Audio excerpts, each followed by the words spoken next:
Ndaraswa nihamanisha mari yabe mosha kushaya mari muriko ere imi mari ndodawo kuyenda ikomberi ndakuta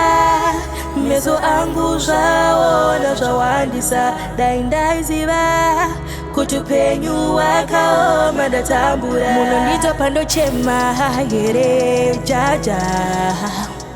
upenyu wacho ukurema ini ndapfidza inga makati muchava neni in and out kowaima kundita kuti ndiite doubt ndizvo here zvamaronga baba ndakwira nekudzika but hapana chandaburitsa misodzi pamatama everyday ndoiyongoyerera ndimakati amundisiye ndiri ndega izvi ndezvei asi mandibuka zvichiri zvenguva kana kwakundiedza muupenyu hwangu saiwo chiedza munondita pandochema here jaja upenyu wacho ukurema ini ndapfidza inga makati muchava neni in and out kowaima kundita kuti ndiite doubt ndizvo here zvamaronga baba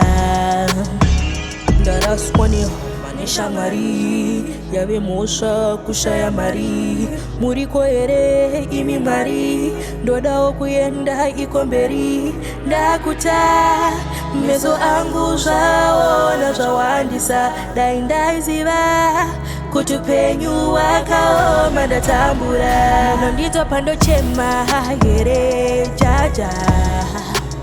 upenyu wacho ukurema ini ndapfidza inga makati muchava neni in and out kowaima kundita kuti ndiite doubt ndizvo here zvamaronga baba ndakwira nekudzika but hapana chandaburitsa misodzi pamatama everyday ndoiyongoyerera ndimakati amundisiye ndiri ndega izvi ndezvei asi mandibuka zvichiri zvenguva kana kwakundiedza muupenyu hwangu saiwo chiedza here jaja upenyu wacho ukurema ini ndapfidza